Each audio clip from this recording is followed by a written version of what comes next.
What's up, everybody? Welcome again to Chasing Creativity Podcast. This is episode 6 with label head of Immersive Recordings and electronic music producer, Rhyot.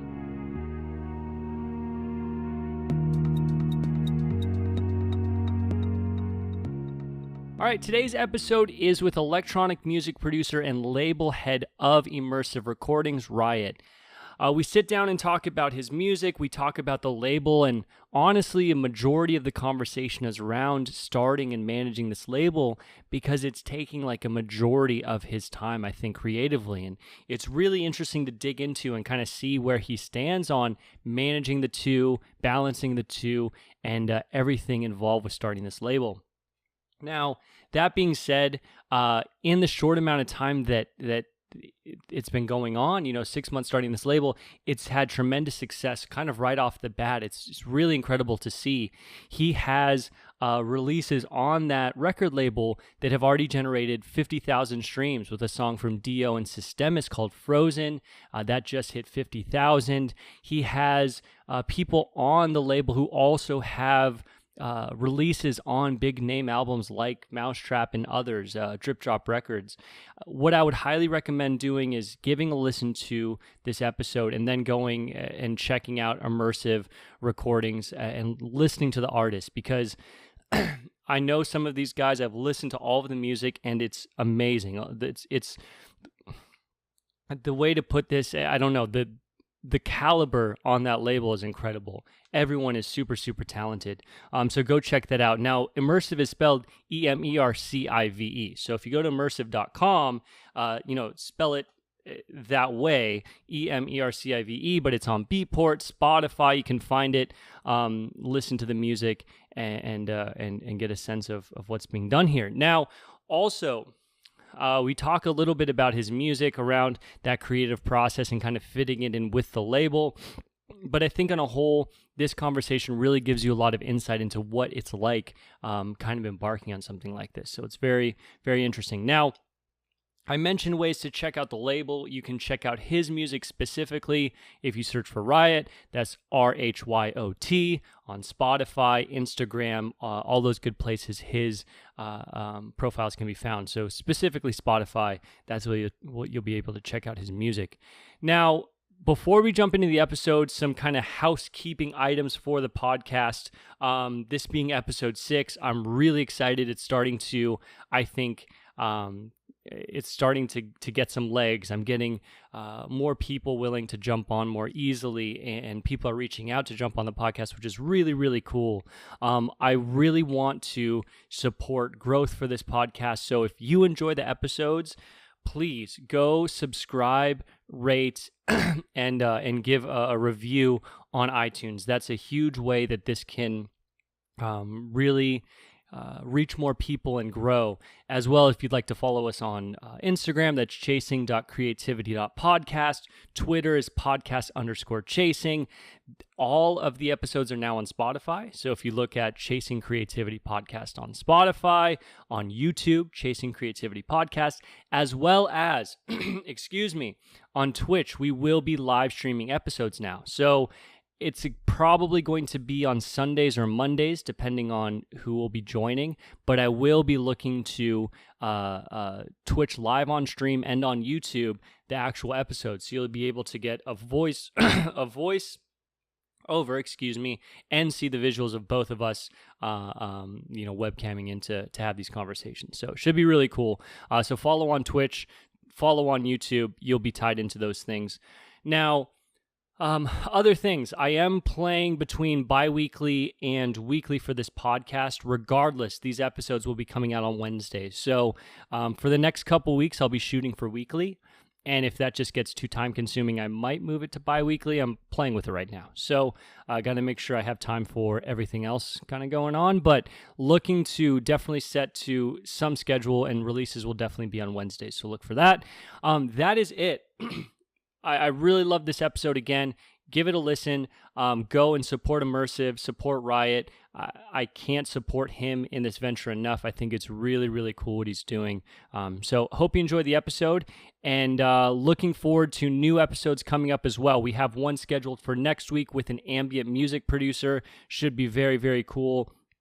And also, we're looking to kind of switch gears back more towards the research side of things and have a researcher in creativity and cognitive neuroscience here in 2 weeks. So a lot of cool things coming. Look for that, and I hope you enjoy this episode.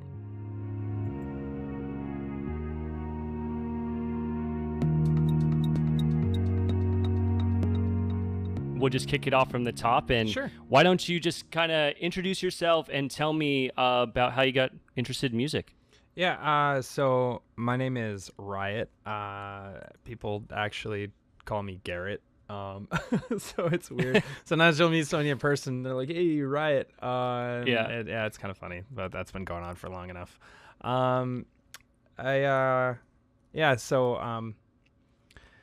I don't know. I guess the other side is people know me as the label manager and founder of Emercive Recordings, which we kicked off this year. I've been working music now since about 2011, and started 2 to 3 years before that with a drum kit, but nothing serious. You know what I mean? And just kind of like moved up from there. Yeah, Definitely. Well, I checked out your music. So yeah, I saw you've been doing this for quite a while.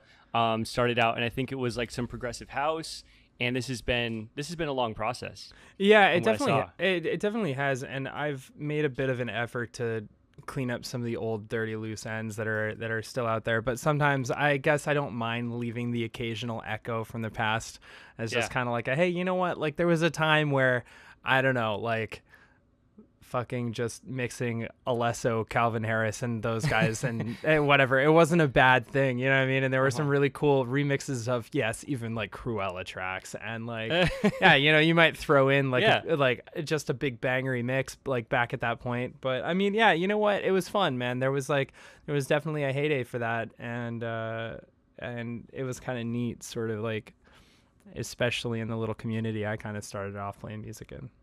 Yeah. So, of course, you started there with kind of a progressive house sound, and now you've evolved into a much different sound, more of like a darker melodic techno.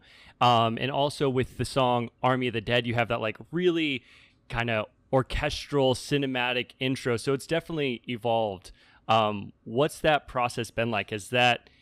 I guess my question is, has your music gone through lots of transitions where you've played with lots of different ideas for a style, or how did that work out? Yeah, I mean, that's been the case for a long time.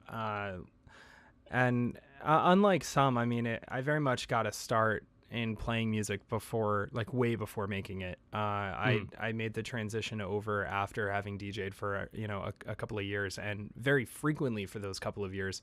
And so the style at that point was, like the big main stage tracks of like the, 2010, 11, 12, 13, occasionally mixing in some older stuff that like, when I think most people in the quote unquote mainstream were kind of like beginning to discover, what then was actually acceptably just called EDM in some regard.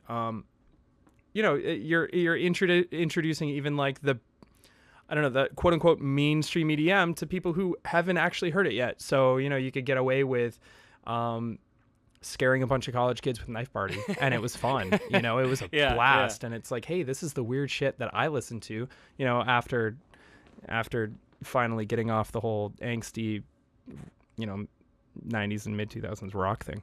And and that's where the drums were, is that right? Well, yeah. So I liked a lot of like I've liked grunge and stuff like that for like a long time, and I'm not just trying to be like fucking hyper millennial at this rate, but I mean, I did, and I just was really tired of what we'd have on the radio. And Dartmouth actually had this really great college radio station, which is like, I grew up kind of in there in New Hampshire, and and it was 99 Rock, and it was really cool that they had a student-run radio station that was, not top 40 by any stretch, which a lot will do weird, almost elevator tune stuff.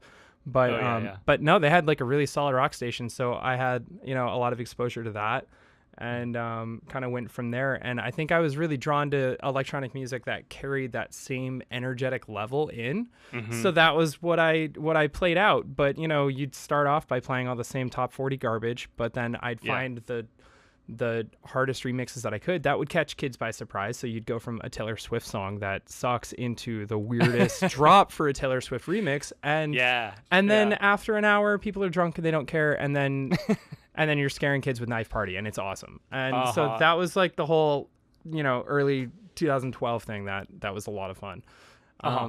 And so from there, kind of getting into producing and moving through, the style has changed. It's moved around a lot.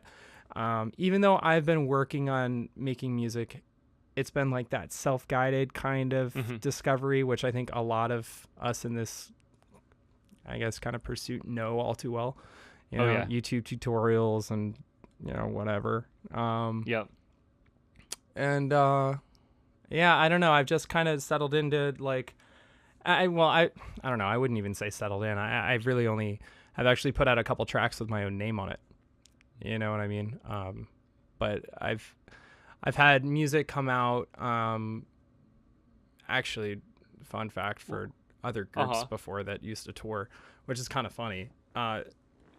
So like I had done a few different things before actually saying, okay, it's time. I'm sick of this. Let's actually share something and put a name on it and get it out. And so it's funny, I guess, that there is kind of a little bit of a trend or direction from the releases that I have shared, because directionally, I guess I'm still not even set on that so much. You know what I mean? So I think even like the next few months could just be radically different still, but not as far as like bass music. No offense to anyone, it's not really my piece of cake. It's cool, but probably more getting back to some of the slightly higher energy, harder stuff that I think I fell in love with when I got started.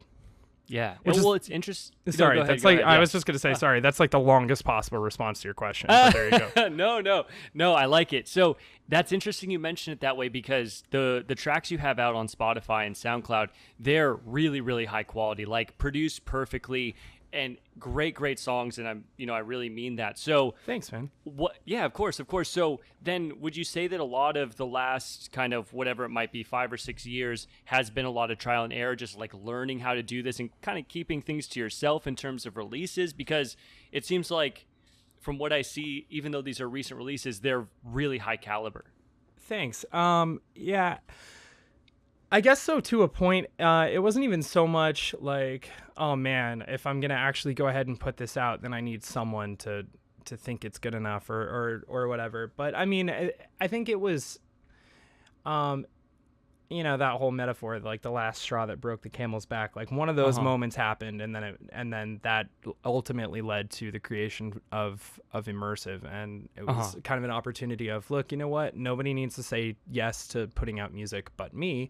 And and that was kind of liberating in a way, because it was just like, all right, it's time. I'm sick of doing some of this. You have to remember, like, again from the start, a lot of, and it's weird to say this, because honestly, I really do believe that if you don't genuinely enjoy sitting down and spending the time alone working on music, then you shouldn't be doing it. But what I really ultimately fell in love with was performing, and more so doing something that took a little bit of introduction to an audience to kind of present, and trying to keep pushing people's boundaries a little bit and warming them up to it.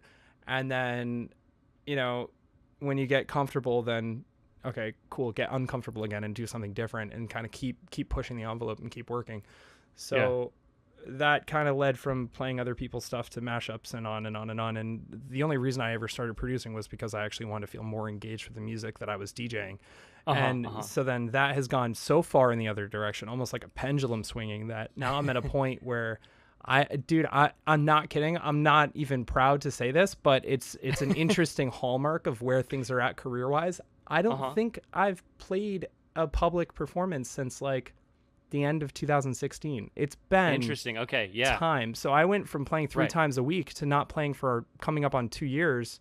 Wow. Yeah. And all of this is just in the pursuit of having music to show people that, you know what, nobody has anything to do with it but me, and feeling more engaged with the stuff I'm ultimately gonna have to press play on. You know what I mean? Yeah, absolutely. And I would imagine too that in conjunction with doing everything related to the record label is super time consuming. I would have to guess. Yeah. That is, if you can't tell from the exasperated gasp, there's nothing wrong with it. I very, very much enjoy the work that I do. Until the last couple years, I think I was always, from like sports and stuff like that. I always like was able to give like C or D level effort and get a solid B and just be happy with it. You know what I mean? I was the guy that like I liked having my free time, and it wasn't until this past year that anyone in my life had ever actually called me a workaholic, and I didn't see it. I was like, yeah, okay, like, what are you talking about? But then with everything that was going on, and these are people at like my day job, whatever it is I'm doing just to pay bills, like, dude, you're always doing something, you're always promoting something, because I'll accept people on Facebook, it doesn't matter. And so they see all this stuff, and it's like, yeah, I mean, I guess, but to me, it kind of proves that point. It's a lot of work. It's really consuming, but I enjoy it, so it doesn't feel like work. Yeah. It feels really good to actually get stuff done. And the biggest impact, I've never had that kind of humanitarian drive or anything like that. Not that that's what this is, but in any, not in any regard by any definition, but like I've never been, and don't send me to hell for it, but I've never been the person that's like, oh man, I need to dedicate my life to helping people. Right. But that said, I've had a lot of opportunities to share from my own experiences and try to help people that I'm working with on, the label side, or people who send in music. I always try to like give really good feedback. Yeah. And that aspect is super rewarding, intrinsically. Oh, yeah. So, yeah, I'm finding I have less time to work on my own stuff, which is that interesting part where I kind of sit down and have that conversation internally sometimes. To just make sure I'm still going to have some kind of an artistic career at the end of the day, right? Because I'm not making any money on the label, that like by design. And it's not about that. At some point it has to be so that you can sustain, doing it and dedicating the time to it. But I mean, from what I see from an outside perspective, this is, an amazing way to start, because some of the people on that label, just to kind of drop a few here, being 28 millimeter, who now has a release also on Drip Drop, Systemis, who is, making big waves with Mousetrap. Like, you have people who are releasing on your label who are also releasing on these other labels who have, big recognition, who have been around a while. So that must mean, that must feel really crazy to see that, you started this thing, you've been working on your music, you've been kind of building this label up, and suddenly I think it really is getting a lot of traction. Yeah, thanks. I love the people that we have on the label right now. It's nothing against anyone who isn't, by the way. It's no elitist thing by any stretch. I'm super, super happy with where we're not even 6 months in, actually. It'll be Oh, wow. 6 months. I didn't realize that. Yeah, That's dude. incredible. It'll be 6 months from our initial release date on the 23rd this month. That's incredible. And yeah, I think it was one of those things that when setting out from the start, it's just like, hey, listen, if I'm just another kid that cracked open, I say kid. I'm reverse aging myself. Yeah, I have a birthday coming up. Boat. Yeah, I know. Same. No, dude, if I'm just like another guy that cold emails people and it's like, hey, I set up an account with, XYZ aggregator, give me your music. So, whatever. And I'll put mine as the first fucking track on it. Then that's not going to get anyone anywhere. And honestly, it's a pretty transparent way of seeing your ulterior motive of shameless self-promotion there. So like, honestly, I'm not even kidding when I say this. I would be perfectly content never putting another one of my tracks out on my own label and only working for other people. And I'm not afraid to say that when the first idea to start it popped into my head, it was not that case. You know what I mean? Like the initial thought was, well, shit, I want to get some music out. And what's the best way to get your music out? Well, it's to put it out with some other people's too, and start like working on a community. But then the best person to ask on some of this stuff too, because he was there from square one. This on the first Converge, there's this guy Doorstep Rebellion. He's a good friend of mine from Pennsylvania. Funny thing is that he and I still have not hung out in person. That one's got to come up. So Abe, if you catch this, dude, you're fucking due up here in Toronto. But it started off where we were just excited to get some music out, and then the wild idea of actually doing a compilation was like, I mean, yeah, sure, whatever. And then it has changed so much and just matured so quickly that it's kind of nuts. But very nuts. Yeah, thanks. Yeah, it's incredible. Yeah, I can definitely say that.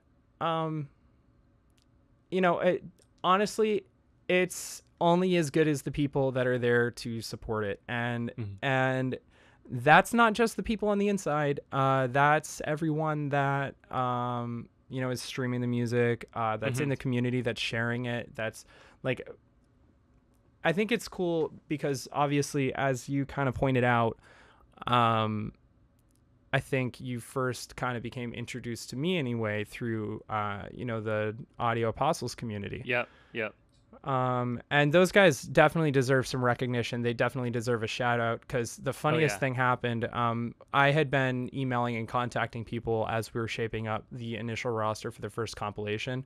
And then it was actually, it was a couple of friends of mine in Boston. It was Bad Eye. They were like, hey, you should pop by this Discord. And before that, I didn't want to download Discord. I didn't need more shit on my computer. And I was like, all right, yeah, sure, whatever. We'll do it. And lo and behold, here's all these people that are like, oh, hey, dude. And I'm like, all right, I've been hunting people down and emailing people for like the last month and a half. And everyone's just hiding out right here in this little Discord.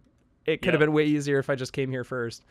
Totally. Yeah. It's like, it's a common theme now with the podcast, just realizing how awesome Discord is and that channel is, because you'll get in a given channel and there are people that are trying to put out the same type of music as you, right? Because I'm sure there are drum and bass Discords and dubstep Discords I just don't know about. But you meet these people that are of like mind, trying to kind of put out the same genre of music, and everyone is super cool, super supportive. And then there are people in that same channel that are there may be 5 or 6 or 7 steps ahead because they've been doing it for 5 or 6 or 7 years, and you look at them and you're like, wow, this guy is really making a huge kind of name for himself right now. And they're all in that same channel. It's super cool. Yeah, it's neat because I think aligns with some of their values too, is being able to bring people of multiple levels together and kind of say, here, you know what, intermingle. If you have a question, be respectful, whatever, but feel free to ask, you know what I mean? Yeah. And there's not even just from the literal support side of like, oh, hey, check out this guy's music, whatever, he's a good dude. But even just, I think, having people that are like-minded with similar interests, so that it takes some of that alone time that you spend in the dark, noodling out on a kick drum or whatever, trying to make it not sound like it just came out of vengeance. Like, just having other people that know what it is that you go through doing some of these things, independently, professionally, whatever, it makes the whole thing so much easier to do.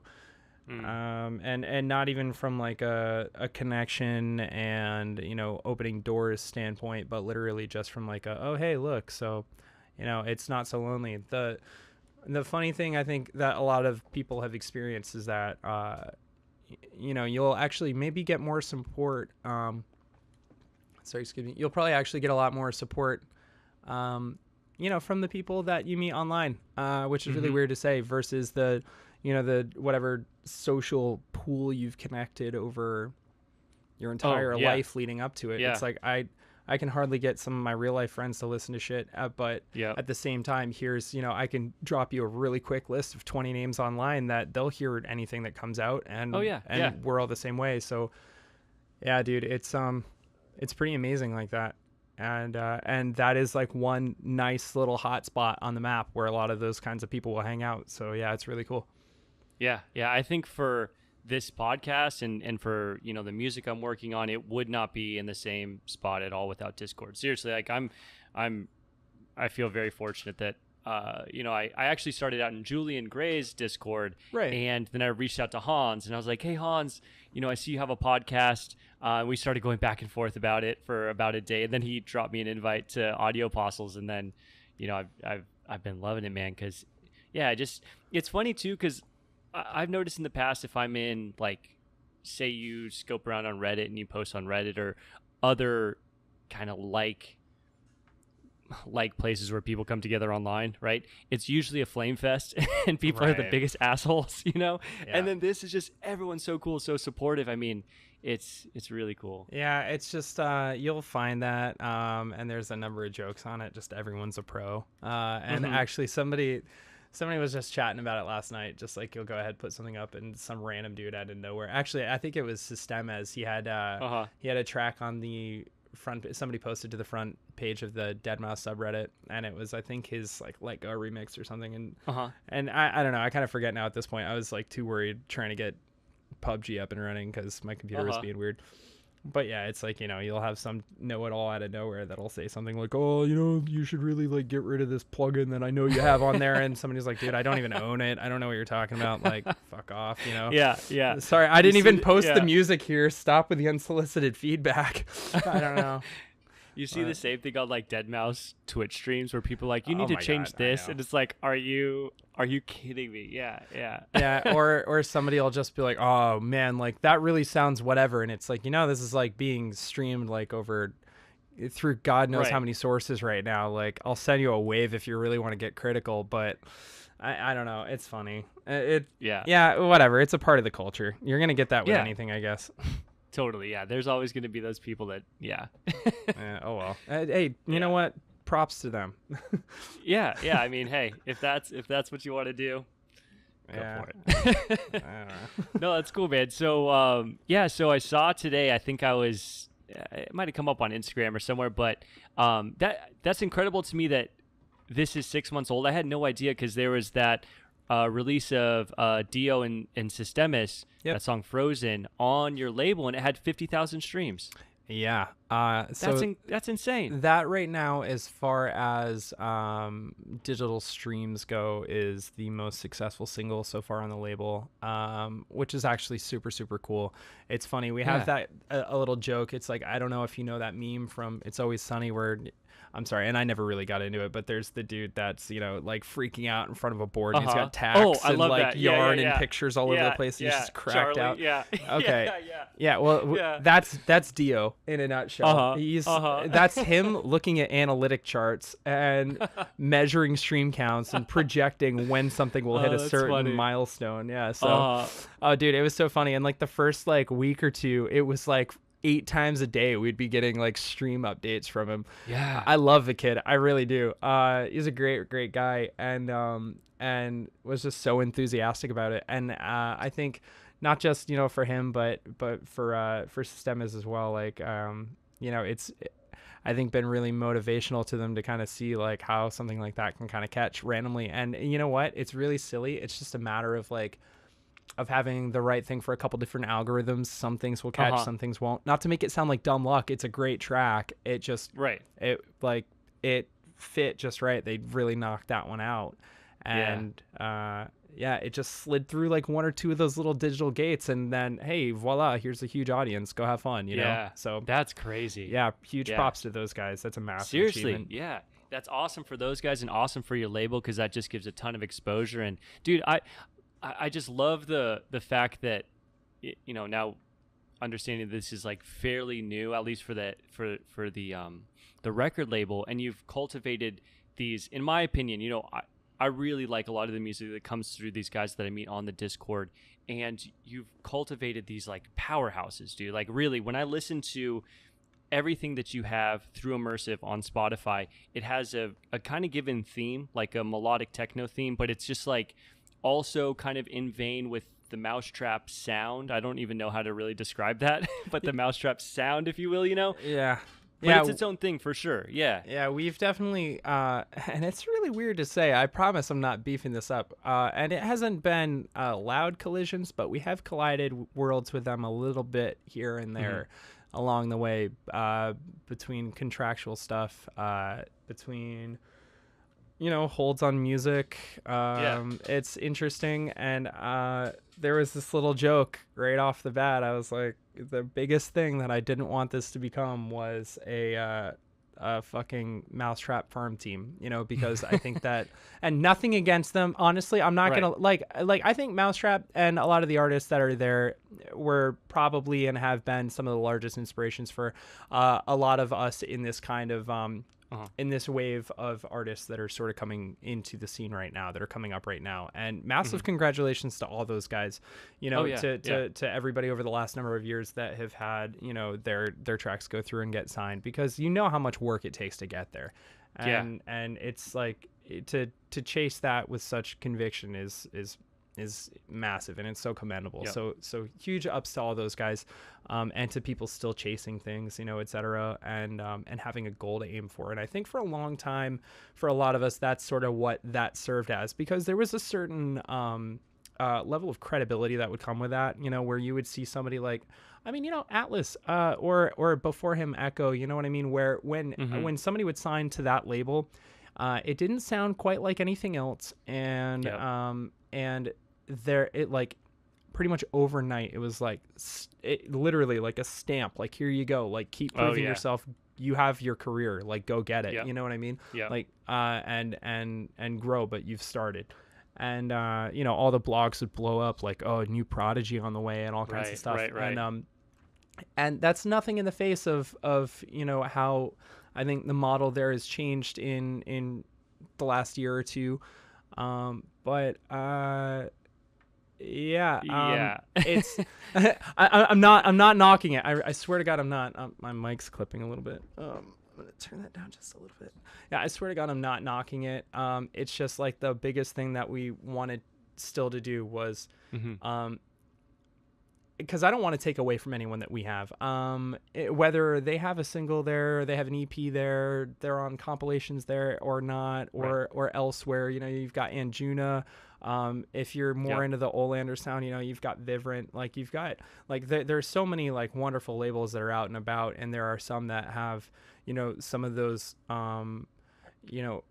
acts that have crossed into the main stage kind of spotlight. And so I think because Mousetrap has had a number of those artists, they get that extra exposure. I don't want that to take away from anyone who's not there. I think that the people we have are, amazing, whether they can get that or not. And again, I just don't want to be, I don't know how much more I can say this and beat it to death. And I don't think we are. I think that there was a little moment where there were a couple of people that kind of turned their heads like, like, what are you guys trying to do over there? But as we kind of keep going, I think we'll really solidify a position as saying, hey, listen, you know what? Like, it's not a competition. It's none of that. It's just like, we want our own thing. We want our own identity. There are going to be similarities. There are going to be differences. And the biggest thing first and foremost is that, like, it's not the stopgap. The people that are there, and that we have, like, we're committed to helping to develop, even, at any level, really. Not that, like, we're not training wheels, and that's kind of the biggest thing, like, is that, like, anyone that we have, I'm sure independently we would be happy to help out. But we're really committed to kind of being like a tight-knit group and sticking together to kind of grow together. I think some of that too is maybe just limited by the fact that, it's tough to operate the whole thing and still do other stuff. So, yeah. Well, just, seeing it from, my perspective, the fact that there already, as you mentioned, is kind of like a little bit of clashing or whatnot, I just think it speaks volumes to what you're doing, just starting out and even getting there. That's incredible. And, I see it as, while this is new, 6 months in, you can have the opportunity to carve out really what you want to do and bring on the artists that you want to support, and then allow it to, be its own thing. But it doesn't have to be something like that. If people phrase it as that, oh, this is a farm, whatever, you're starting your own thing, and to have even that recognition starting out, I think is huge. Right. That's amazing. I guess that's the thing is, Yeah, getting in the same sentence as a label that's been cemented for 10 years is in any regard, even if critical, it's a huge compliment. So yeah, I mean, I'm not ever going to take it the bad way. It's just one of those weird things because it's already so far from what the initial plan was, but it's going in such a positive direction. And there's been a lot of like intentional steering kind of along the way and shaping as it grows and pruning and I don't know. Yeah, it's something that I think the biggest, the weirdest thing for me, honestly, was popping by like a social profile of or a SoundCloud page of some of the people that like were on the first comp and seeing them put the name in their bio. That sounds kind of funny at this point, maybe. I don't know, but to me, it was like the weirdest feeling. Because it's like, oh wow, like here are these people who are proud to be on this label already, and totally. it's been the craziest compliment, and you know, it's again motivational just to keep trying to do right, not just by myself, but like I said, I've got a list of people to answer to now at this point, and they actually deserve you know, somebody who's going to work as hard for them as they work in the studio to make sure that that you know, their rights are protected, that they're treated fairly, and that we actually kind of protect this thing that we're trying to build so that their music is in that sort of same way protected, you know. And I think some of that too does go into the A&R process. And just kind of, you know, it's something to consider, that necessarily things have to get selective over time, which I'm not kidding, was almost the direct opposite of what the very first moment plan was. But yeah, it's just because now those decisions overlap with everybody else's music. So yeah, in the interest of the artist, it helps to steer the way how I manage it. Exactly. So you want to curate something that you're benefiting and keeping in mind everyone who's already on the label and submitting their music and making, you know, kind of steering the ship, as you mentioned, as to, I guess, where you see it going down the road. Yeah, it's just, yeah, I don't want to cheapen our roster. I don't want to dilute it. I don't want to cheapen the efforts of people from before, and it really sucks to see that happen in other places in the industry. Yeah. That's I'll drink on that one. Yeah, no, I totally agree. I think it's really cool that you're really kind of trying to stick to that, because I think that's super important. Because now if you go on, and I've kind of harped on this in the past, but you go on social media, say Instagram, and you start looking at the releases for given, you know, well-established labels, and they're putting out new music all the time. And in the effort to put out so much music, it can just become a sea of, you know, it depends on the label for sure, but it can kind of get watered down, I guess, is one way to put it. And it almost, the thing that will put a bad taste in my mouth a little bit is if they're just trying to put out massive amounts of music to get the views, to get the likes, to kind of keep this thing churning, and it's not as much focus on the music itself. It's rather about the social presence, etc. So with that in mind, kind of how do you see yourself steering this into the future? I mean, 6 months in, you're gaining this recognition. I think that's just looking at it, man, that's really incredible. 6 months in, you're already like having to deal with these like real questions. You know, some people, they'll work on things so long and they wouldn't have that. So it's really, really cool.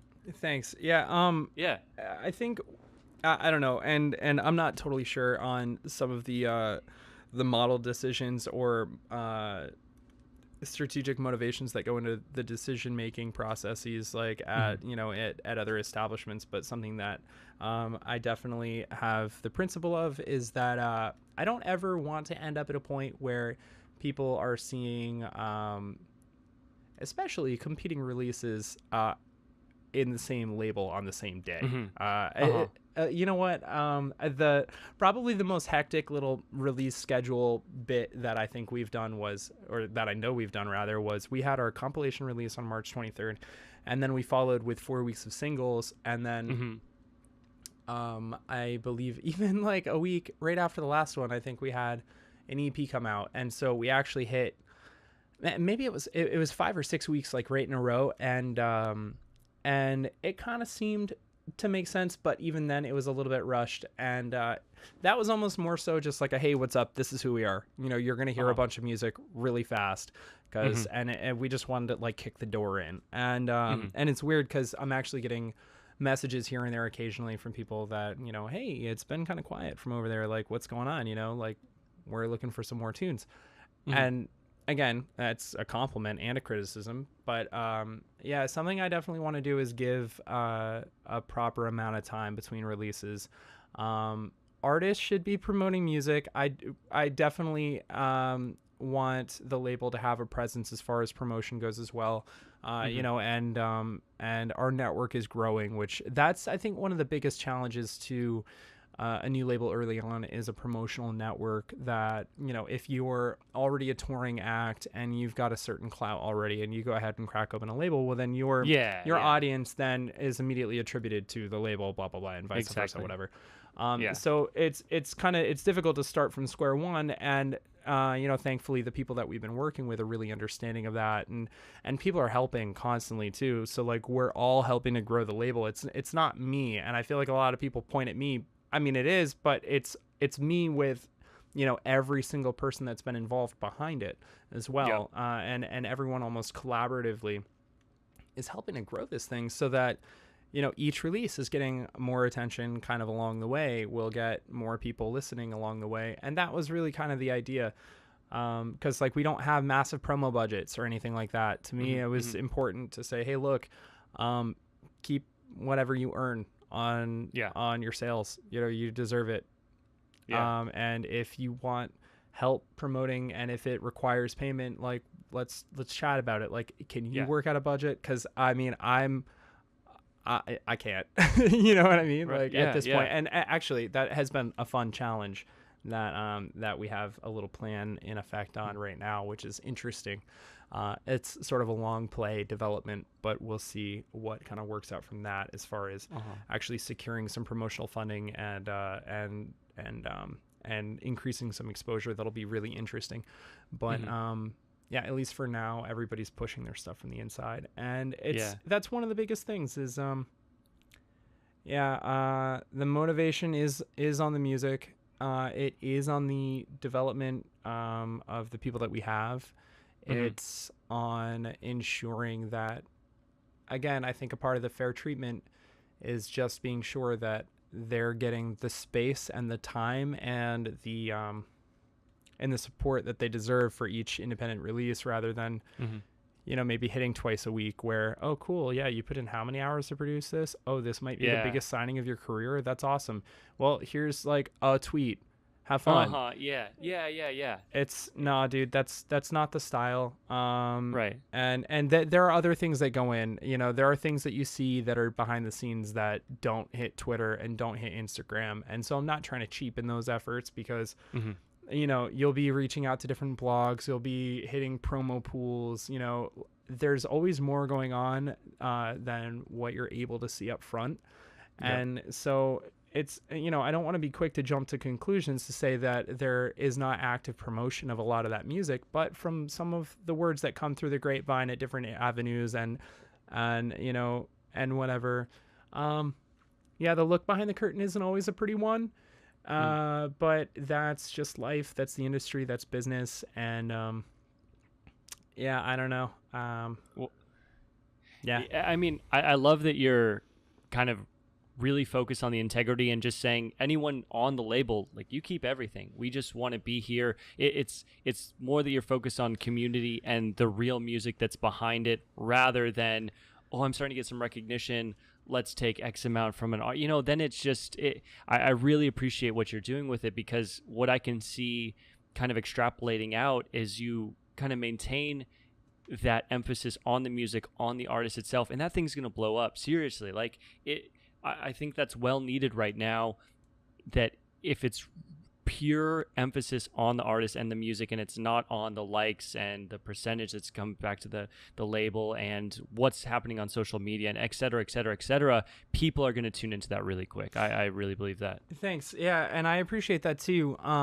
It's a little bit of a challenge because, like I said a little bit earlier, none of this, whether, be it the label, music, whatever, if you're in it for the right reasons, I don't think it's about the money for, your average kid who is working in the bedroom and trying to get this stuff done and trying to make something of a music career, and whether it catches or it doesn't. It's not to say that if you're dreaming of Ferraris, you're never going to reach them. That's not the case. I guess it's just kind of like, at least in my own philosophy, and it's kind of a popular word of caution now at this point, that shouldn't be the motivation, because it's extremely unlikely that'll if that's what you want to do, go to business school. Exactly. I don't know. And then even still, good luck. But it at some point it kind of needs to be so that you can sustain the thing, because as we all know, exposure doesn't pay for your electric bill. So agreed. There is some of that, and at least for now, and definitely in the early stages, I'm a little careful with the wording, just because so we're not a nonprofit, we're not for profit, and that kind of means that, honestly, if and again, the artist is, and this is a weird one, I haven't actually really kind of publicly broken this one down before, but I think it's important to, because I do get the question occasionally. Again, all of it is it's very integrity based, in that people trust me to do right by them, and I trust the artist to do right as well. So like, I'm expecting that, we're not going to get sued from somebody just sending something through that they weren't cleared to use. You know what I mean? And that's fine, and that's understood. And they're trusting me that honestly, I want to see artists succeed. I want them to be promoted, and they deserve whatever they get. That's fine. If I'm able to negotiate some kind of a deal, such as like a licensing deal, there is an overhead to run this thing, and it's been completely out of pocket, which is fine. Again, yes, intrinsically, I get a lot from doing this, a lot of, enjoyment out of operating this. So if something comes around, it'll just, pretty much always just follow industry standards. And my goal is that if there ever is a kind of deal where, there is money to be made, both and primarily by the artist, but secondarily by the label, then it goes right back in. You know what I mean? And that, I don't know why that's a difficult concept. I don't think other people's music should equate to, me trying to live lavishly. We'd have to start probably churning out shit with vocals if we wanted to do that, but it's a stupid joke. Well, but I know you're joking, but the style of music that you're curating from for this label, is I see it around me, at least within the Discord, within like small groups of my friends who are interested in this style of music, and I guess what I'm trying to say is, like, I really appreciate the people you brought onto this label and the sound that you're bringing together for this label, because maybe it's just me personally, but I love it, and I feel like it's something that is, I don't know what to say. Like, is it developing? I don't know the best way to put it, but I feel like it's something interesting to be a part of. Well, you just used a word that was almost cornerstone in what I had as a vision for our catalog early on. And it was just interesting. Ultimately, the major goal, and the way how I would describe the music, especially to people who don't necessarily understand dance music, people ask me all the time, it's like, I'll be in conversation, at work or wherever, and it's like, oh yeah, so I make music. They're like, oh cool, what kind of music? And people picture a guy with a guitar immediately, and it's like, oh well, I do electronic music, so like I have like a synthesizer and stuff. They've been around for a while. You and your dad probably know what they are. And you've heard them in movies and commercials. It's so funny. Like, it's like people bash the stuff sometimes if you don't get it, and it's like, oh, that's weird. Like, turn on the TV, because electronic music's everywhere at this point. Like, there is, I don't think it's wise to shun it as a corner of the industry anymore. But but the way how I'll describe what I like to work on and what I hope to, I guess, almost collect for the label is music that is as interesting and enjoyable to listen to in a set of headphones as it is at a slammed venue full of people, versus the opposite, where sometimes you get a lot of music that's out there that, I mean, do people like relax in bed listening to rhythm? I don't know. I can't, I'm not, and that's fine. And if you can, all the power to you. I can't, and I'm good on that one. So yeah, anyone who works in that's great. Good for you. Go do it. It's just that's not what we're gonna have over here. And yeah, it is by preference. It is opinion-based stuff, but that is totally, I guess, curation and working in the arts anyway. Yeah, nothing wrong with it. I just can't listen to it. Yeah. Sorry, not always. Right. And I would imagine that it's going to almost kind of steer itself over time, because you'll get artists on over time that are putting out their music and it will kind of make a sound of its own, just based on new releases from people on the label. And then suddenly it's not going to be your thing. It's not going to be their thing. It's going to be this thing that's moving, and for that reason, it's really cool to watch from an outsider's perspective. I don't know. I'm excited to see it because a lot of these guys too, of course, I know from Discord as well. So seeing that they are releasing now on this label and it's getting traction, it's really cool. Yeah. And I think you have something there, because obviously everyone evolves over time. And so, yeah, this is still pretty much an infancy. And it'll be cool to see, where various people are at, who's around in, a year, 3 years, or 5 years. And, and what we're all working on at that point. I don't know. There's like this little joke that sits in the back of my mind that we're all just going to be like producing crappy scores for indie films because the dance music scene has just gone completely upside down. Oh yeah. It is. So, it's an interesting time to be like interested in electronic music and seeing that there's these now over the last few years, there are superstars. If you look at like Dylan Francis and Diplo, right? That's like in terms of mainstream, like EDM, quote unquote, they're like, and Marshmello, let's say, others. And in, for why I love it, there's so many different little streams of electronic music, and you find these little like niches that are exactly the style that you love, and everyone's producing the style of music that's amazing. So, it's interesting to see what's going to happen. I don't know. Yeah. What I hope to see is lots of different little kind of pockets, if you will. Yeah, I think that's always going to be the case. And I know I'll joke about a subgenre here and there, and I really don't mean anything bad by it, because ultimately the coolest thing is just that, more people are enjoying electronic music. But I guess, I don't know, sometimes I'll roll my eyes if it's, and yes, I'm opinionated. Surprise. If it's, and who am I to judge? But hey, if you like it for the music, that's sick. If you are looking for likes on your outfit at a festival and you could give a fuck who's playing, and then you know what? That's, I guess, fine too. You're buying a ticket and some amount of it's going to the artist. But yeah, I think it's weird. To a point. There's always going to be the popular genres. There's always going to be the lesser known. There are going to be the dark clubs with the nerds in them. There are going to be the festivals with, well, what? It was kind of a joke when Complextro started being called Bro Step. But yeah, I mean, you're going to have festivals that don't look that much different from a college scene, and it's all fine. It's just ultimately, as long as people are safe and respectful, then that's that. And I don't know, it's cool. I agree in the same sense that like seeing these things evolve, like as you mentioned, Bro Step becoming like ultra popular and kind of like that college scene, if you will.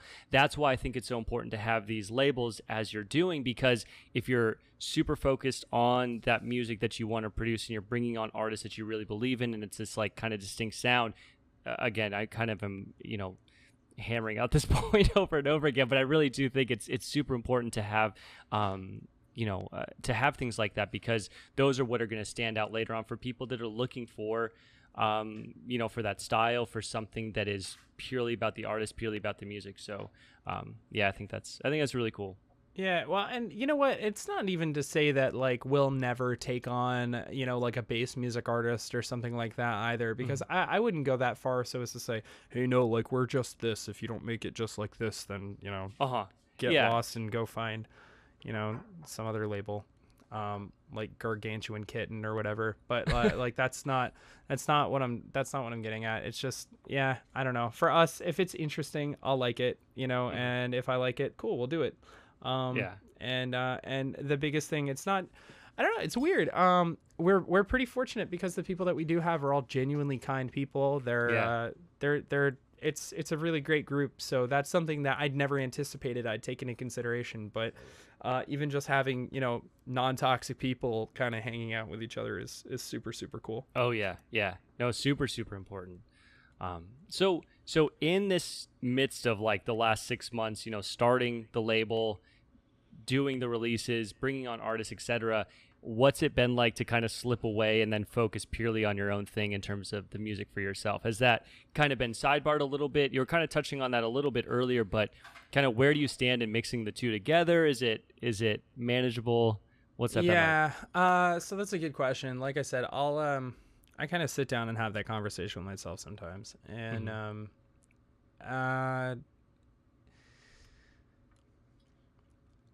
you know what? Honestly, I'm not completely sure where my balance is on it, just because priority number one for me is now that other people are involved, and I do have a certain responsibility to those people. And it's weird to say at this point, but I mean, I do spend more time on the label than I do on my own music now.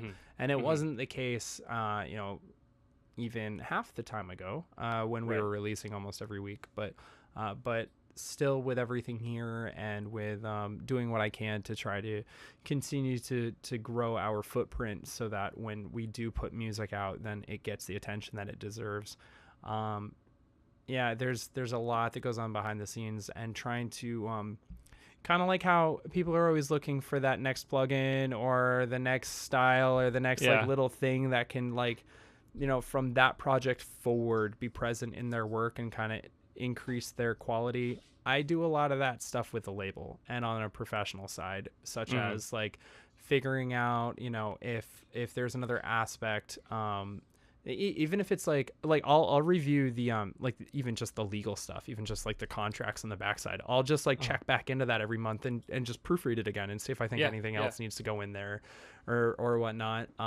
Just try to brainstorm ways how maybe we can like I said, start growing more, working on, I don't know, anything, you know what I mean? It's just, there's nothing, there's like no stone I want to leave unturned that'll just make it a more professional experience for the people that we're working with. So like other people right now are dedicating time to improving their music, and I've been dedicating a lot of time behind the scenes to trying to improve the back end, the functionality, the operations, to continue to sort of deliver like that kind of a professional experience, so that even though, it's like one guy that just moved to Canada that handles everything, but that one guy, I don't want anyone to have any kind of a delusion that that you're going to get any kind of a subpar experience as far as the business side goes, because that's really, really important. And you know what? I don't think any level of a brand should override the professionality of an operation. And that's huge. And that's again, big pillar. Not an honest. I'm not trying to be like a fucking crusader here for how to do it right. It's just that, you know what, man, people deserve it. And that's it, period. Like, they deserve it. And if you don't think that an artist and their better interests should be prioritized, then maybe you're in the wrong fucking industry. You know? And I'll say that straight out. I do not care. Like, you're in it for the cash or I don't know what, but you're not in it for the music at that point, because if they're the ones that are making it, then that's where your attention should be. And so it's hard then at that point, because there's always something to be doing for it. I do find appropriate times to kind of like, okay, cool, sweet, we've got a few weeks, so I can take a step back and work on some of my own stuff. But then even still, there's demos coming in, so it's consistent. There's always a flow. There's always more to do.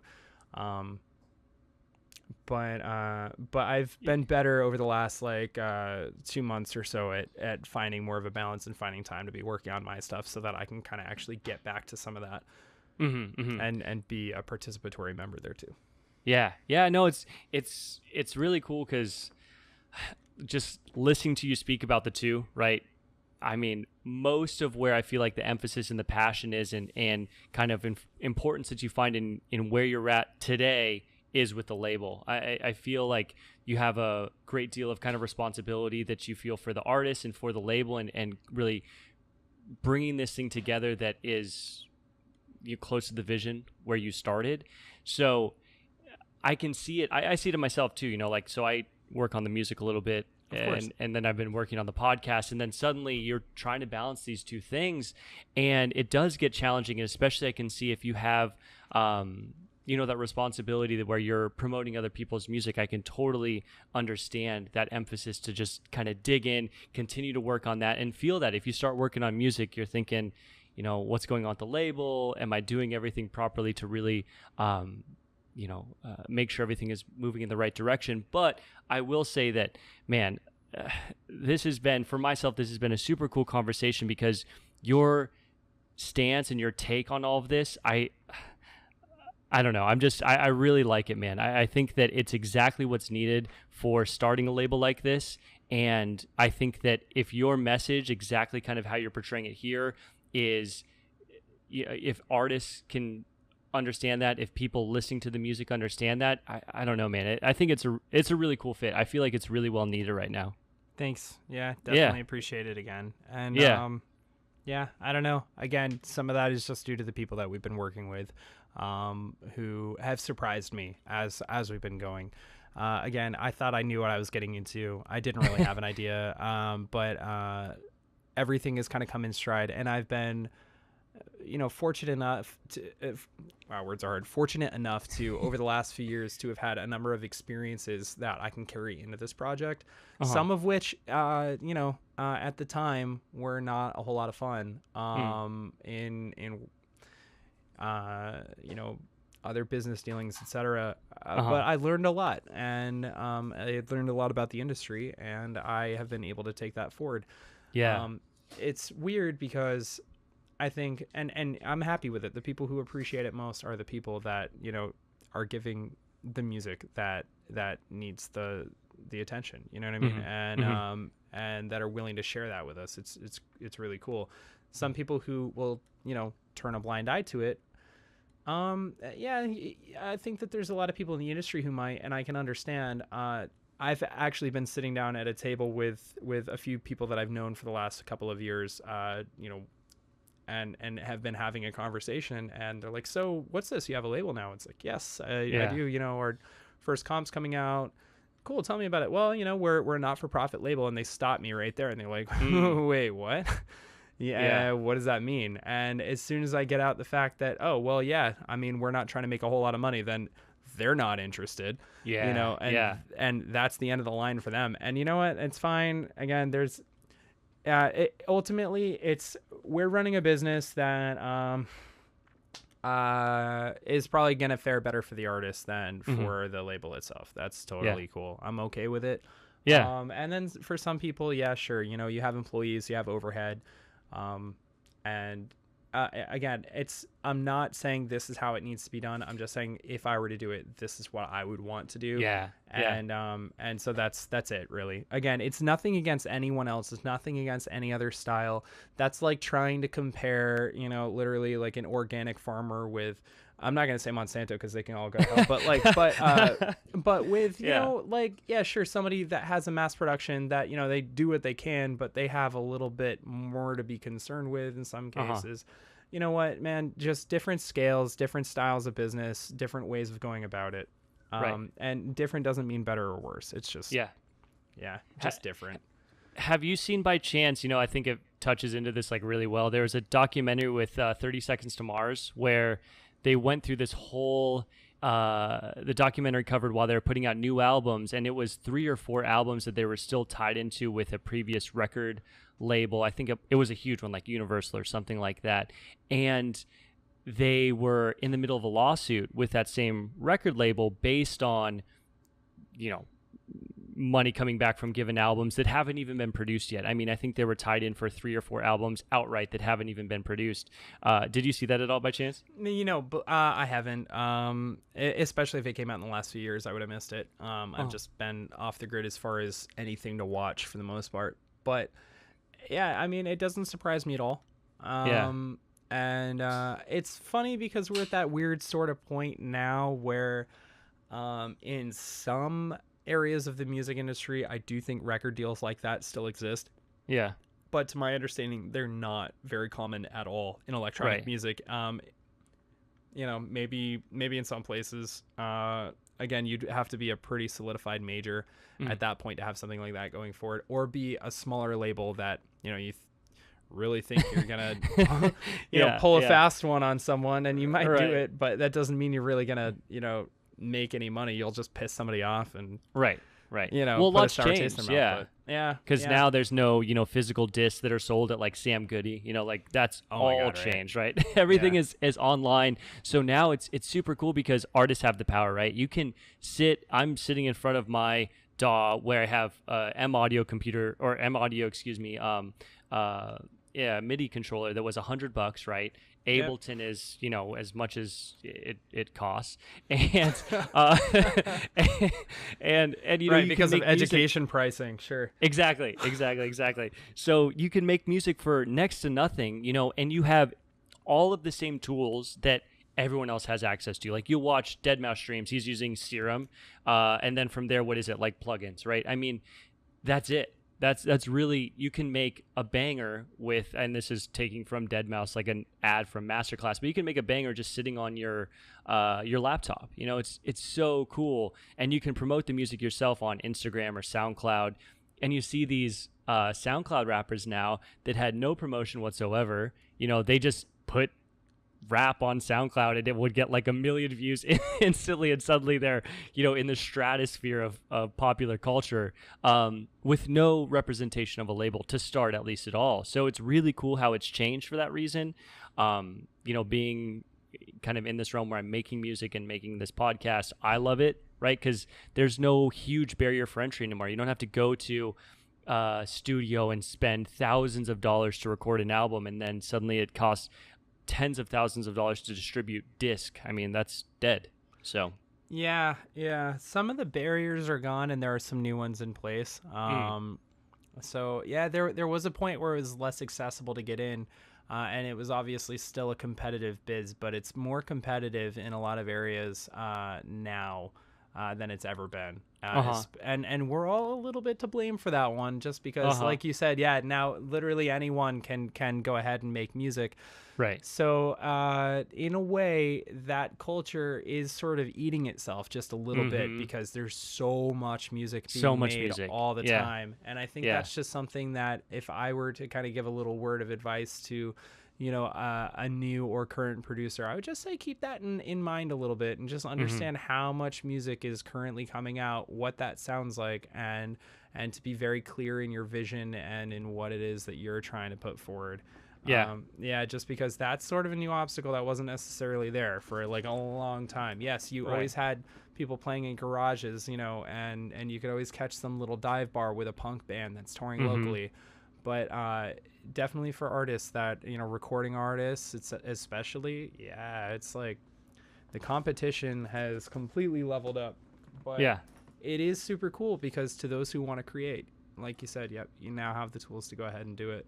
And it's funny because I know a lot of people that are working in music now that started off like myself, actually working in video, because video was really accessible like that. Now, could you go make a feature film with next to nothing? If it was Blair Witch Project, Witch Project, yes, you could.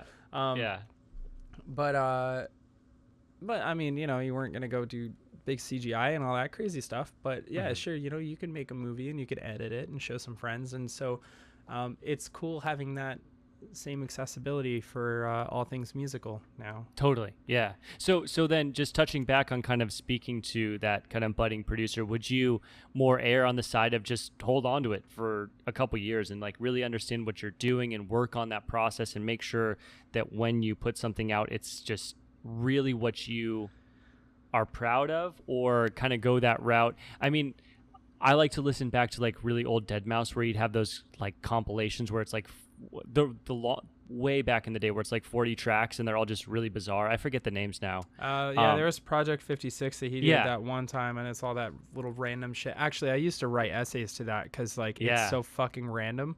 Yeah, I would just like get completely cracked out on coffee in the college library and just put that on. There's no words, and you can't even follow it because half that shit's so random. And you just have something playing that's got that weird kind of glitchy thing. And to me, it just like it kept my brain running all night, so I could like bang out a big paper every night. But you know what? I would absolutely say that, and that it's funny you bring that up, because those are all like they're a minute. Maybe less. You might have like one that's like 4 or 5 minutes long, whatever. But most of them, they're just like little sound snips. If somebody were just getting started right now, I would say absolutely go about doing that. Experiment, try crazy stuff. It's fine to have influences, but the biggest measure I think is to see an influence or influences plural and kind of find your own balance with them. Yeah. But that to me, and I think to anyone, has its own, like the whole finding your sound conversation.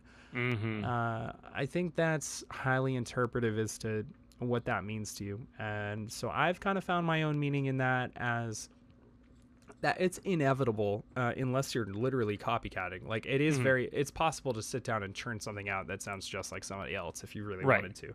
Right. But it's actually like, you know, if you're A/B referencing with another track, like you take a full track, throw it in the DAW, and then start stemming out an arrangement or whatever next to that. That's a good way to get started. That was actually some of my first few projects that I ever did like years ago. Yeah, you know what? I would go ahead and pull something in and, like build off of that. But it was more to, I guess, understand and listen and identify and build and get used to the actual practice of making music rather than, I got to make something that sounds like this because this is good and I got to be this good. So what I would say is from the moment that you just kind of shut off everybody else's music and you start exploring a project, even if you have an influence in mind or whatever and you're going after it, it is impossible to not put your own style and your own sound on it. It's literally impossible to do because it's actually in a degree coming out of your brain. And as soon as you do that a couple different times in a couple different projects, you start to paint a little bit of a picture you might not even see, but other people will say, hey, you know what? Yeah, you've got this little sound here. And the funny thing is, it's like those little things that like think of the Prita snare, right? Like, yeah, you know what? He probably used it in a project and it sounded great and just took that same sample, put it in another one because why not? And I made it. Yeah, sure. I mean, like I've got like one or two little white noise like tricks that I like, you know, like little techniques and things that I'll go ahead and throw in. And I'll carry them project to project because why not? I made them, you know, might as well. And or like, you know, sometimes I'll fire up some of the same patches that I made on a synth or whatever. But those little things that you carry project to project and the little ways that you go about your workflow, that makes your sound right there. Exactly. I would just say experiment, try crazy shit, set out to go make 51-minute songs that go nowhere. You know, absolutely. Why not? Sure. I agree. That's like the best way. Totally. Yeah. And there are interviews with Deadmau5 where he kind of broke down how he works on music, and he'd say, you know, he'll start at 10 p.m. and then he'll go till 2 or 3 a.m. and he say like he didn't get any of his great ideas until about 3-ish, 4-ish a.m. where he's like super sleep deprived. He can barely really function. And then these ideas come through him that are really bizarre and he'll capture those and then kind of splice them into other songs. So I think it really almost comes down to as well, like, I don't know, understanding your creative process for one, but really removing yourself and allowing just ideas to come through you that aren't based on influences from other music, that aren't based on your own prejudices, whether someone's going to like it, whether someone's not going to like it. I mean, right there, it can be so hard to even start things off because especially if you're a budding producer and you want to crack this thing as a career and maybe you're working on this full time. Maybe you're not working a full-time job and then working on if that's it, man, the pressure's on, to make something that people like. And then it's easy to look at, well, people like this over here, I'm going to kind of piece something together in that same vein, Yeah, I think as soon as you consider trying to make this thing a full-time job, the pressure's immediately on. And honestly, even before that, I think as soon as you open, really, it's almost an anxiety thing in a way. As soon as you start to consider what somebody else is going to say about it, then you've already almost tainted your own project. Totally. And that sucks, but it's true. And I guess in some ways you kind of do need to have a vision and consider an audience. But I think that there's a difference between, oh man, like, yeah, but are people going to like this? Or being able to actually, have a mental image and be very, very intentional about that image, about what it is you want your fans to be like, what you want a stage to be like, what you want a scene to be like, and what kind of music you want to be playing off of that, what sort of a reaction you want. Do you want people to sway? Do you want people to jump? Do you want people to headbang? Like what sort of a reaction are you trying to elicit? Do you even want to play on a stage? Maybe you just want people to lay down and listen to it in headphones. Maybe it's study music. There's nothing wrong with making ambient music. I mean, I said that shit from the get-go. I'll sign ambient, I'll sign experimental. I don't care if it's interesting stuff and you can chill out and listen to it. I like it. Some things only need to be streamed. You don't have to, globetrot and tour and do any of that to have a fun time making music. And just have that vision and make music for the vision. Rather than being so concerned as to what somebody will say about it. Feedback at the same time can be crucially important, but what I would advise for somebody to do, take feedback and almost dry wet mix it with your own gut. Never ever take somebody else's feedback 100% unless it's like an A&R that's like, hey, listen, sorry, but you got to turn this down just a little bit so that we can send it off. There's probably a very technical reason for that. And it's tricky actually putting together a compilation. Actually we'll run into something like that with a couple tracks here and there, which is fine, because if it goes out as a single, that doesn't fucking matter. But as soon as you have 10 tracks together, it's like, well, yeah, we kind of master your own way, do it yourself. I'm not about to take a pre-master from everybody and then send them all out to one engineer to work on the whole thing. But at a certain point though, still it's like, okay, yeah, but we kind of need to have the same ceilings across the board here, so that they all do still kind of go through the same way, or at least maybe it's my OCD. I don't know, smacking my mic here. There are some things that you do need to listen to, but if somebody says, hey, that melody sucks, throw it out. You know what? Fuck that. If you like the melody, go ahead and do what you want. And if that guy won't sign it, and if this guy won't sign it, and somebody else won't sign it, then put it on Bandcamp if you like it, because it's your own art. What's your goal? What's your mission? Right? Oh, I couldn't agree more. Yeah, I've had little tracks of my own that I've sent to people, and I'll get mixed responses, right? But then if you realize that the person that was looking at the music likes a totally different genre, I mean, and it makes sense. You're like, oh wait, okay, that wasn't what I was trying to go for at all. At the end of the day, it depends on what you love. If you work on a track and you just love the track you put out and it fits all these different things and you're proud of what you've done, then yeah, screw it. I mean, you got to do what you enjoy at the end of the day. Yeah, for sure. It's understated, I think. And you know what? It's easy especially if you see friends that, they're getting the contracts you dream of, or they're playing cool shows and things are happening, those things happen, you know what I mean? And I think more so it's cool. That's fine. Support, but don't let it pressure you to change what it is that you're doing. Again, it all comes back to your initial motivation for even being active. You know what I mean? Is the goal to just churn out something that is 100% for the audience so that you can go tour and make a bunch of money? Sweet. Whatever. There are plenty of people who are doing that right now, and they all have residencies in Vegas. So that's that's a whole different conversation. Right, exactly. Go write some pop and have a blast. Whatever. Do a walkthrough of how cool your house looks. I think you might know what I'm referencing right now. Did you notice that there wasn't a studio in that house yet? No, wait, no. No, it's fine. Man, all right, never mind. Yeah, I'm off it. You're off it. It's weird. It's like, all right, cool. Okay, anyway, sorry. There's a couple that I could pull out. There's a couple names I could drop that have residencies, but no, yeah. All right, it doesn't even matter. I was gonna say, and I'm just taking the piss right now. It's funny because I saw Zed back in like, man, it was a long time ago in this little tiny venue in New Hampshire. Mm-hmm. He came through and played for, I don't know, 150 people, right? Mm-hmm. And you know what? That's cool. Good for that dude. But man, I will put my fucking foot down on it right now. Like, there was this track called Stash that came out. I think it was on the same one as not Clarity. What was the big poppy track just before that one? Spectrum.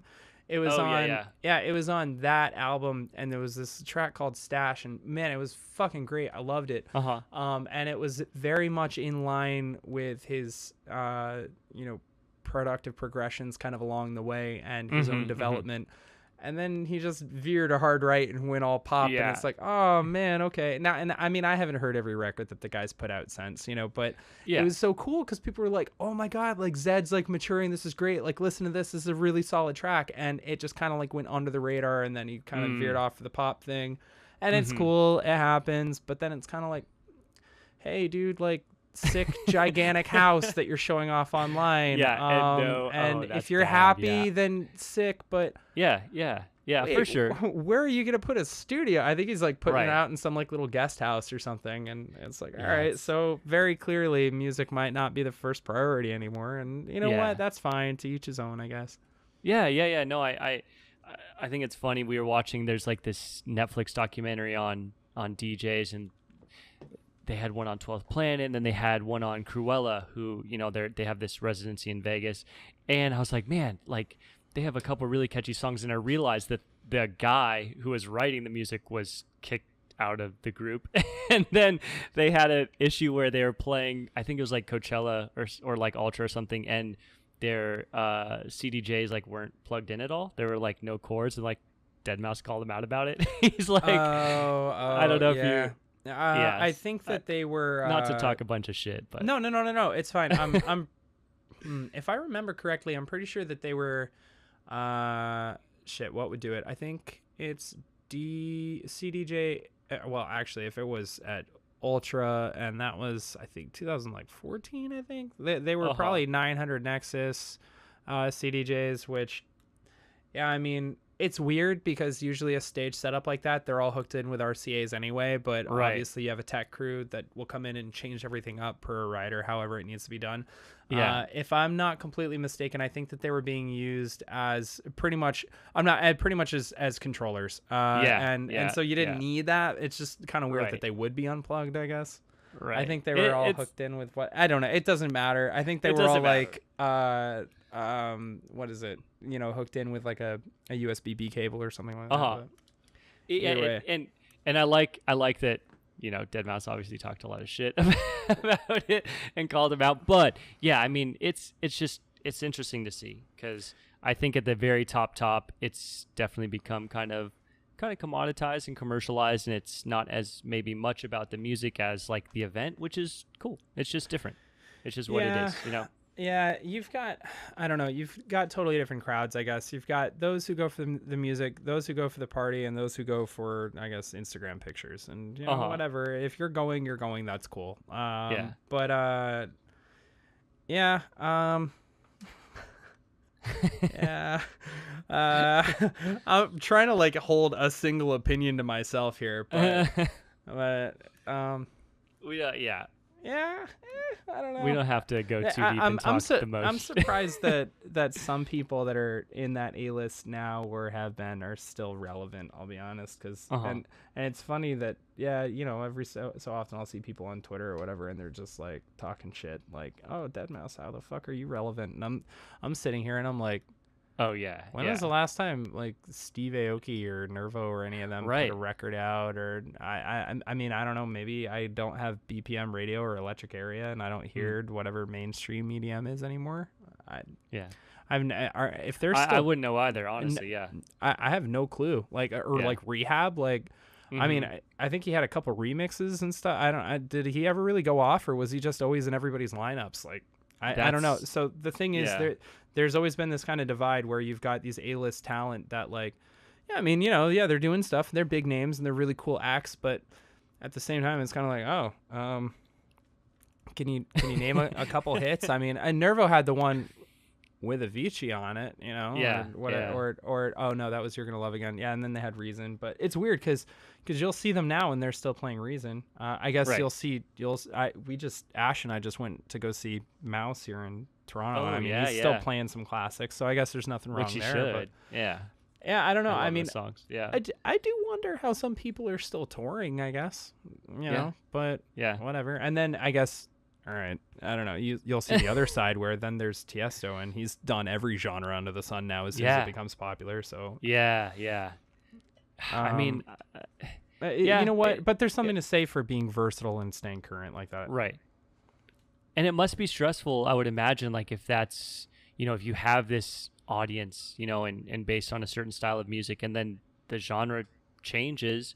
You don't know what to. I would just imagine, just trying to put myself in those same shoes. It would be challenging to think like, do I keep doing what I'm doing if it's not as popular? You know, you're accustomed to a certain lifestyle, a certain, you know. I would imagine it can be really, really, really challenging. I know. I mean, I guess this is where to me it kind of gets strange. Is it that you're not willing to maybe start accepting less money to keep playing things that you like than when it was popular? Okay, so trance might not sell for well, actually, trance sells for probably way more money now than it did in the 90s or early 2000s. But like, okay, so you're not doing trance anymore because pop and you know, trap got big. So yeah, sure, you're gonna go sell that. But I think it's the point where it's like, oh, cool. You're successful, but it's just not enough for you. So you're going to alienate the people who help to carry you to where you're going now. And then you're going to do something different because it's maybe more profitable. But then it's weird too, though, because there's a strange sense of entitlement that audiences get. And it's kind of like, hey, like, fuck you for selling out. And it's almost like, hey, like, fuck you for criticizing the quote unquote artist. You know, I mean, yes, it's more commercial product than I don't know, palatable art. Can you? I don't know. It's weird to call it art sometimes, I guess, but yeah. I mean, I don't know. The entitlement is almost just as weird as the sellout, I guess, too. I would agree. Yeah. No, I definitely agree. People will see something change and then immediately, I mean, I would imagine too. You look at well-established artists, and there's going to be a subset of people that love what they're doing, and then you'll see the wave of just shit talking and, oh, you're still on the map, et cetera, et cetera, et cetera. And if you start listening to that and reading it and Instagram and Twitch and all these things, again, I could imagine it could be really stressful because you're like, I'm just trying to make the music I want to make. And then, awesome, some people love it, but there's also people over here that are saying this is shit and why are you even you know what, man, I guess to me, when I see somebody go ahead and just openly try to flame someone on social media, just like out of the blue, it's kind of like and there's a difference. It's kind of funny, like when it's sort of like a satirical comment, you know what I mean, like and it's just like, oh, you're taking the piss at someone, whatever, and it's in pretty good humor. But then there's the other side where you're just straight calling somebody out for something and just kind of being a dick. And I'm sitting back here reading this and almost cringing, you know, from the sidelines, like, oof, like, where is your management, buddy? Because that's not a very good look. Yeah. I don't know. Like maybe just, I don't know. And this was one that I guess, I mean, it's weird to work an event. You see, you know, actually, because I got to work a few events when I was living in Miami for a period of time during Music Week, and it's really cool. And you know, you're helping out with stage stuff and whatever. And meanwhile, here's a dude, and he's just kind of tossing a large dessert into the audience, where you know, and there's just kind of a mix playing out, and you're like, oh, totally. Okay.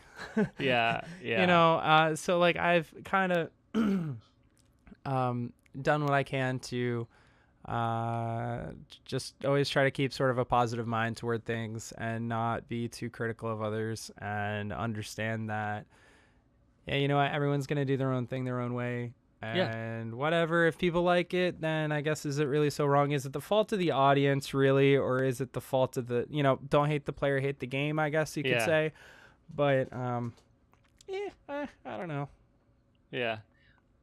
Well, yeah, it is interesting. It's definitely interesting. And I think we're at a really interesting time in electronic music because, again, just to reference other interviews, I guess, but, there's one with deadmau5 where like a couple years ago, he's like, yeah, electronic music, the scene is dead. he's like, I don't know if you guys realize, but, and he's speaking to it becoming, a little bit more watered down at the very top, like, pop music. It's becoming commoditized and popularized and about the event. But so I think to kind of spin it in a more positive, or just to look at like kind of opportunity, I guess is the way I want to put it, is it's really cool that you can, kind of to tie back to this, start this label, have it non-for-profit, reach out to a given artist that you really believe in, make it purely about the music, and it's catching on like wildfire. It's really cool, man. And I'm feeling very fortunate that we can have this conversation kind of today at this moment, because I really think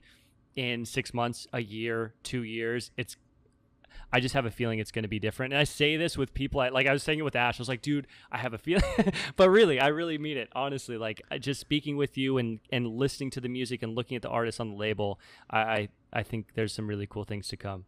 Thanks a bunch, man.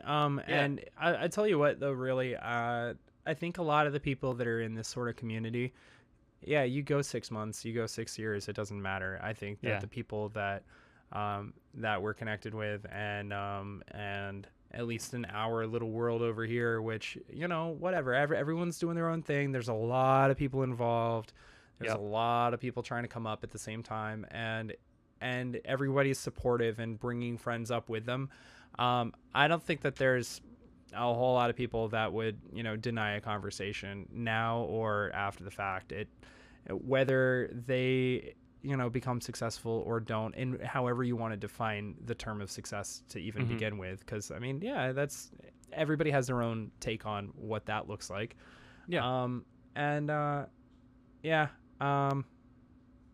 don't know. It's been a blast. I'm definitely happy to sit down about it and chat about it, and kind of almost give like, the other side of the story a little bit. And I have a feeling I would be just as happy to do so later as well. Totally. You know what? I hope that things do take off for everybody, and everyone gets exactly what it is that they're kind of like looking for out of it, because there like people are putting a lot of work in to get there, and it is so cool to see. So man, absolutely. Hell yeah, man. Very cool. No, that's awesome. That's awesome. So then kind of how I want to at least make sure I touch on this in the podcast then is, what can listeners look for, kind of coming into the future, and then where do you want to kind of direct people to just see releases, to see compilations coming out, and all that kind of good stuff?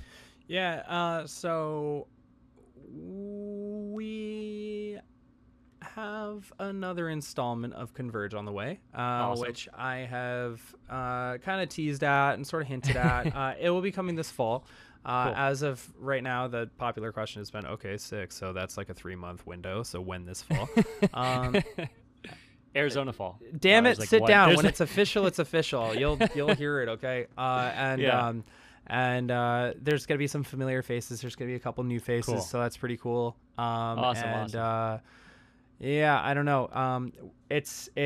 It sounds really good. So I'm really excited with it. And beyond that, something that I want to do is definitely give ample time to people to really work on themselves and on their music. And, if they want to take 6, 7, 8 months without putting anything out to put together a well organized, extended play or something like that, then great, go for it. Hell yeah. Take your time. I'm going to be the last person breathing down somebody's neck like, hey, yo, we need music from you. It's been a while.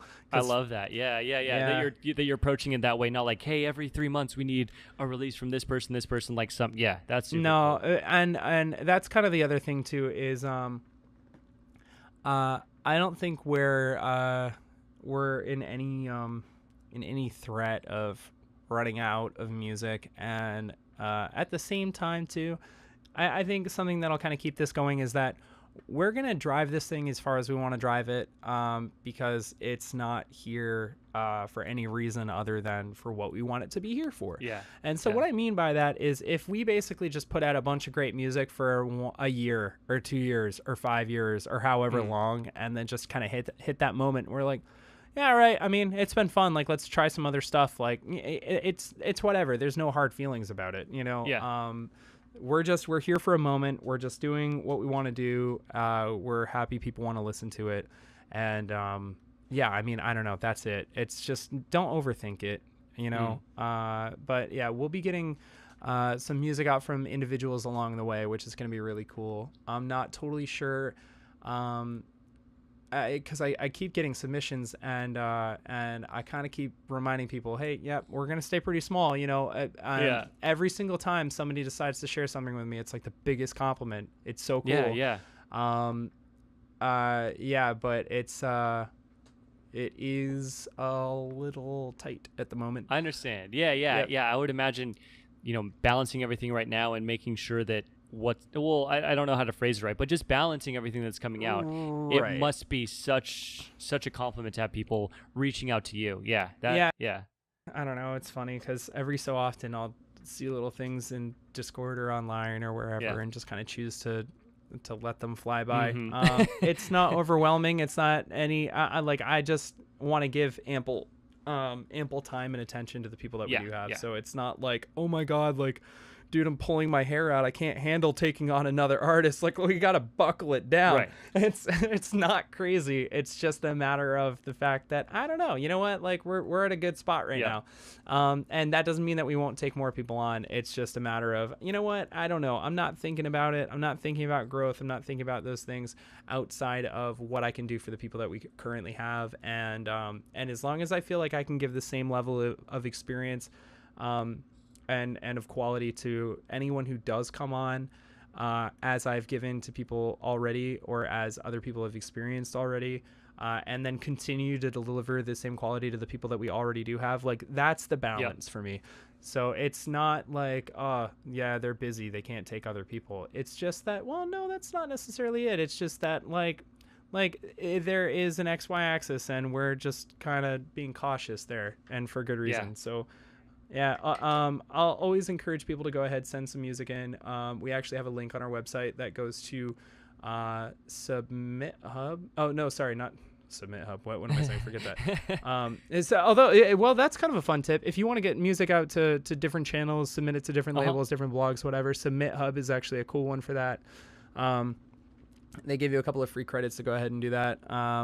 And then, actually, sorry, we're on Label Radar right now for our submissions, and the link is right on our website on the it's immersive.com/label is the info there. Our homepage is just immersive.com.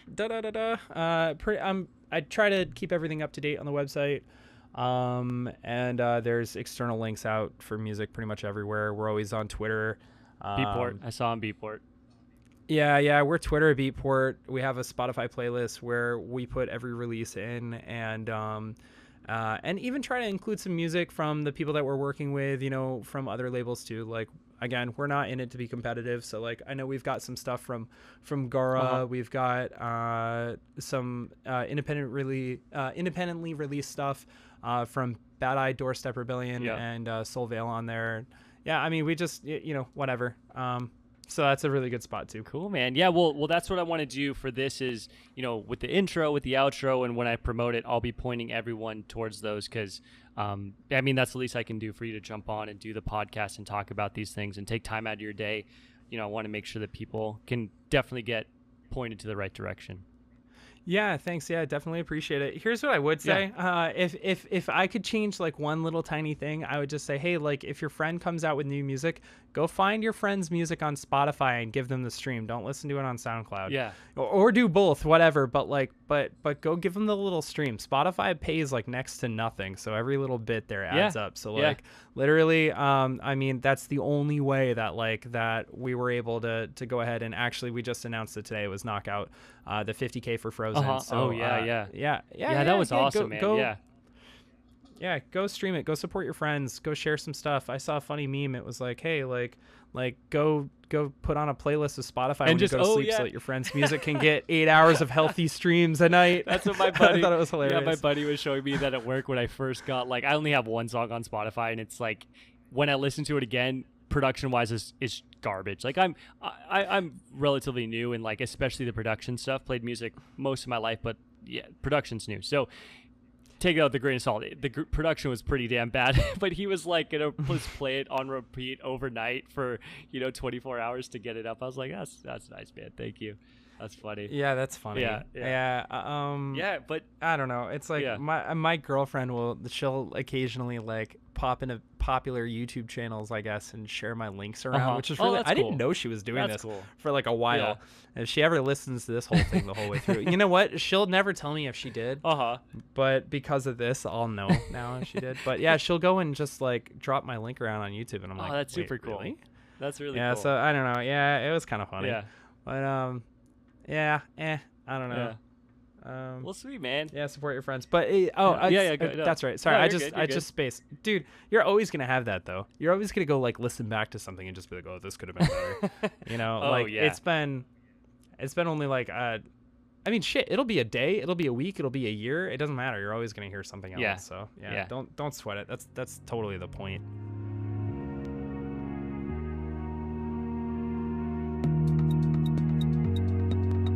All right, that's it for the episode. Thank you again to Rhyot for jumping on.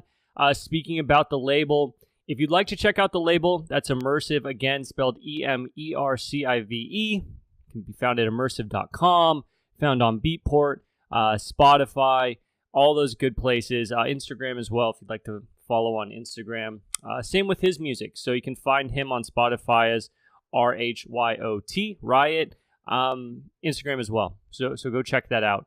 Now, if you'd like to support the podcast, please subscribe on iTunes or Google Play or Stitcher or whatever you happen to use. Please rate and leave a comment. It makes a huge world of difference for this podcast and potential growth and it reaching more people. So hugely important. If you'd like to follow on Instagram, it's chasing.creativity.podcast, Twitter, podcast_chasing. On Spotify, now on Twitch as well, as I mentioned earlier. Just search Chasing Creativity Podcast. YouTube as well. So I do have videos up of all the episodes if you'd rather watch there. Looking forward to a new episode coming out. I'm trying to stay weekly right now. I'm kind of right on the border of doing these weekly versus bi-weekly. I'm really trying to stick to weekly here for a few weeks and see how it works with my schedule. Make sure I can fit in working on music, spend time with the girlfriend, the dog, all those good things. So look for one coming out in another week. I'm looking to do releases always on Wednesdays, whether it's weekly or bi-weekly. So this will be out on a Wednesday. What's that? The 20th. And then there'll be another one on the 27th and so on from there. So that's it. Thank you again. Looking forward to putting out more episodes. Again, go follow, support Immersive, support Rhyot. I thought it was a really, really cool podcast. So hope you enjoyed it.